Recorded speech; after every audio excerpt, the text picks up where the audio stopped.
All right, what's going on? Coach John here. I wanted to talk about how to lose weight without going hungry because reality is most people who want to improve their health have some kind of weight goal in mind, and they'd like to lose some weight to this as a part of improving their health. But the biggest challenge is when we're trying to do this, we're going to feel hungry, or maybe we're used to like feeling hungry all the time. And so there's good news here, and that's kind of what I want to share with you, is it is possible to manage your weight without feeling hungry all the time. And that's what I want to touch on today. So that basically you're not stuck thinking, how is it possible to do this without starving all the time? So let's jump in. Um, I think the burning question here when we want to lose or manage our weight is, how is it possible to not only lose the weight, but to like maintain a healthy weight without feeling hungry all the time? And I'll be real here. Like it's not easy, like living in the world that we live in, because we're surrounded with basically reminders to eat. No, but we're not really surrounded with reminders to eat healthy food. We're surrounded with reminders to eat junk food like all the time. And the truth is, of course, to lose weight, we do need to consume less calories than we burn. It's kind of an inescapable fact. But here's where we often kind of get it mixed up because eating less calories than we burn doesn't necessarily mean that we have to eat less food. Now, that probably sounds a little bit backwards, but really that's the opposite of what we should do. Because if we're stuck in this mindset of constant restriction, ultimately what that leads to is feeling frustrated, discouraged, and kind of burnt out with our efforts. So if we want to achieve and maintain a healthy weight, we can really only maintain it, so get beyond the weight loss, if what we're doing feels like it's sustainable.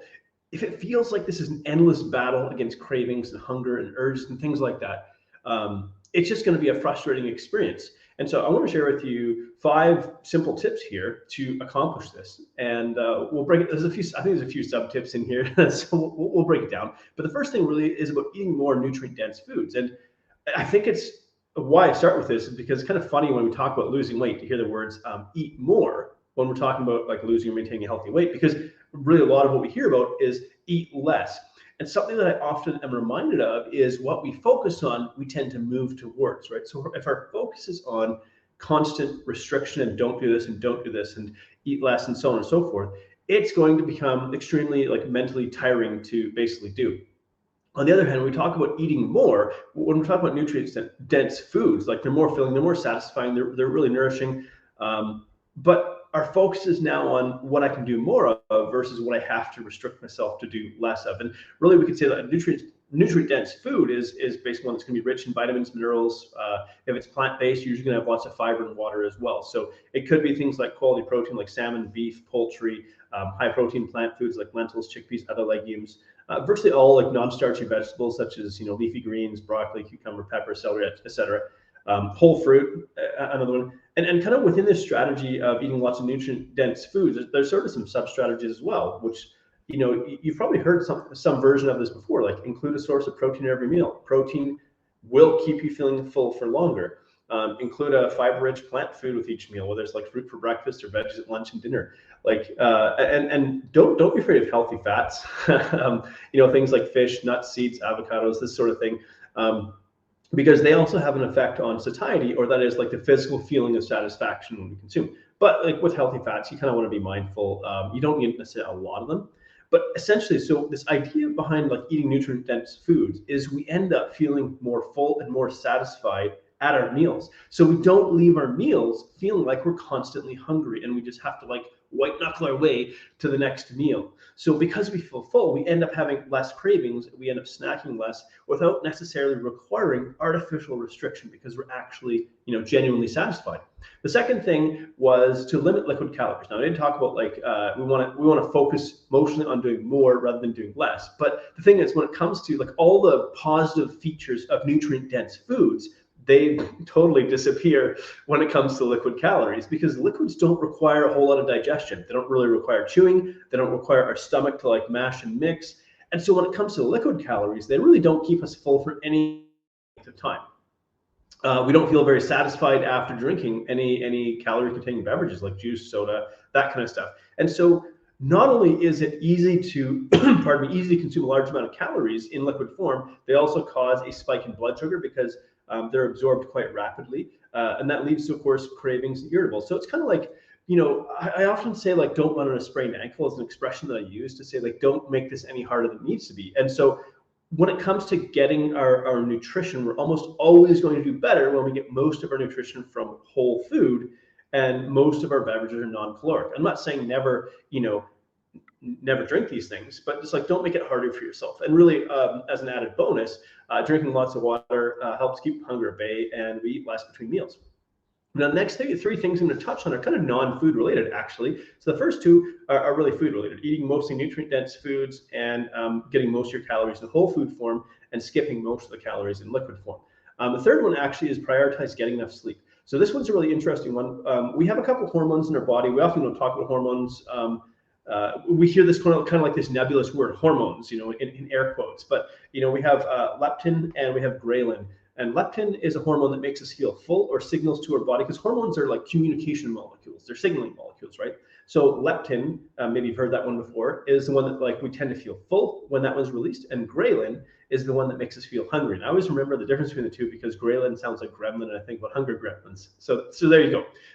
When we don't get enough sleep, we become leptin, what's known as leptin resistant. In other words, even though your body might produce leptin to say, hey, you're supposed to be full, it's getting ignored. We're not actually getting the signal. And so when we're sleep deprived, basically our hunger hormones end up out of balance, which leads to like these big fluctuations in appetite, cravings. And maybe you've experienced something like this, kind of like you're up late at night and your hunger just feels like really hard to get a handle on, and you're craving junk food. Let's be real. Physiologically though, this makes sense.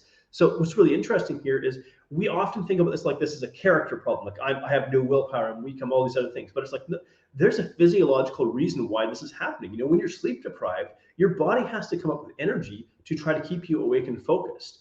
This energy would normally maybe be spent, sleeping and resting and recovering, which is a lot less demanding. But instead of diverting your energy for rest and recovery while you're sleeping, which is what your body is kind of expecting to do for, hopefully 6 to 8 hours a night, it has to actually keep you alert. And so your body then releases ghrelin, that hunger hormone, telling you to be hungry and to eat more. But then, of course, late at night when we're tired, it's also more difficult for us to regulate our emotions and our cravings and things like that, because our brain is tired, even though it's trying not to be tired. And then so we end up craving sweets. Also because they happen to be the fastest source of quick energy, and our brain really prefers like sugar or glucose, and our brain requires quite a bit of energy to stay focused and alert, especially when it's sleep deprived. And so lack of sleep just triggers this hunger response. It's more difficult to regulate our emotions and appetite when we're sleep deprived. So we're going to be hungry more of the time. The next one is really just find one way to manage stress. So we live in an inherently stressful world. There's no real getting around that. And everyone does experience some stress on a regular basis, and not all stress is bad. But we all experience stress kind of differently. We all have different levels of tolerance for it. But if we're chronically feeling highly stressed, it's actually linked to a number of negative medical conditions as well. One of those being obesity. So our bodies basically respond to stress by releasing cortisol. We've probably all heard of this hormone cortisol before. And cortisol is not, it often gets talked about like it's this boogeyman. But cortisol is actually a really useful hormone. One of the things it does is it helps us go from being asleep to bringing us to being awake and alert. If you ever woken up in the middle of the night and you're like, you feel wide awake and it's 3 o'clock in the morning, you probably had a spike in cortisol, and it brought you to this place of alertness. And it's really hard to fall asleep again because cortisol is doing exactly what it's supposed to do. It's just doing it at the wrong time. Well, when we are chronically experiencing stress, now a lot of us tend to normalize it. That is, we say, well, it's okay, I can handle this. So we normalize the stress. But really, what happens when it's chronically elevated is we're stuck in this fight or flight type response situation. And really the only time we're supposed to be doing this is when we're experiencing danger. And when our body perceives that we're experiencing danger, we release these hormones to make us increase our heart rate, increase our blood pressure, but also it will trigger cravings and increased demand for glucose, which is our body's primary energy source. In other words, glucose is a type of sugar. That's the fuel that our body commonly uses.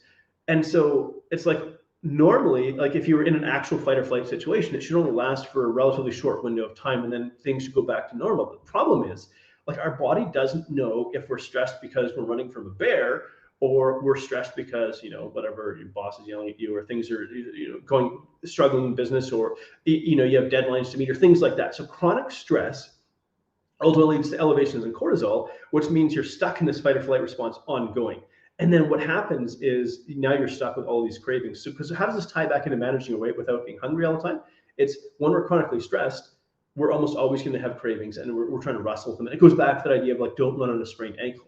If we have ways to navigate and manage stress and make things a little bit easier, we're more likely, we're just making it easier for ourselves to manage our weight. And some easy ones that I think about, like, are going outside when you can. I know in the wintertime, it's not as fun and not as comfortable. Finding ways to laugh, but watching some stand-up comedy or something like that. Breathing deeply is a really interesting one.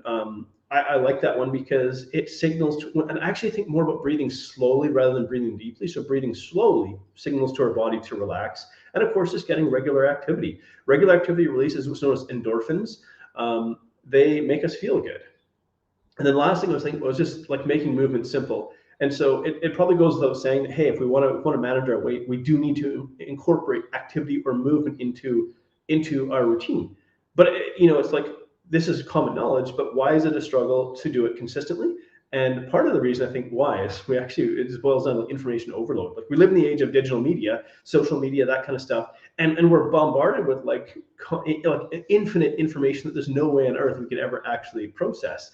And so we find ourselves with like all these ideas, like, should I be doing this? Should I be doing like HIIT? Should I be doing cardio? Should I be lifting weights? Should I be doing CrossFit or whatever these names workouts are? And what happens though is whenever we're presented with like a whole lot of choices, we end up getting overwhelmed and literally just doing nothing. And that's often the case when it comes to activity or exercise. Maybe the other part of it is we feel like I don't have the energy to do it.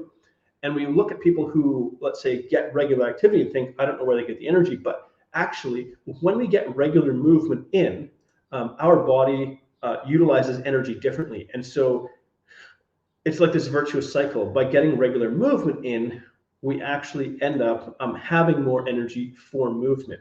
And so, but what I really wanted to point to was just like simplifying this idea of have exercise or activity. You could like manage your weight in a healthy way using just one exercise, and that's walking. And we look at our anatomy, look at like literally our physical body, the structure of it, and we're made to walk. Before like modern civilization, electricity, and all these things, we basically walked all the time. That's what we had to do to get things. I guess we had horseback and other pack animals to travel long distances, but we just walked all the time. We don't necessarily have to have fancy, complicated workouts and things like that. We just need some regular movement. And there's nothing against some of these other types of workouts. They're great. But really just to make a point. If you're feeling like, I don't know what to do, I'm feeling overwhelmed by all the options I'm kind of faced with, it's like, cool, just do the simplest thing. And if it feels like I don't have time, shrink the amount of time that you're asking yourself to be active.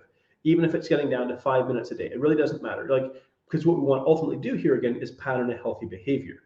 And so just to tie everything together that I talked about, and again, the idea here being like, how do I manage my weight without being hungry all the time? Number one is eat more nutrient-dense foods. You're just going to feel satisfied for longer. You're going to have less snacking between meals, less cravings, things like that. Limit the liquid calories. I think about that, like, again, this idea of don't run on a sprained ankle. Prioritize your sleep, because whenever we are sleep deprived, and I'm a parent of a toddler, I get it. It's like, I'm not getting a perfect 8 hours of sleep every day. I'm not going to pretend that I am. But we do the best we can, whatever circumstances we find ourselves in.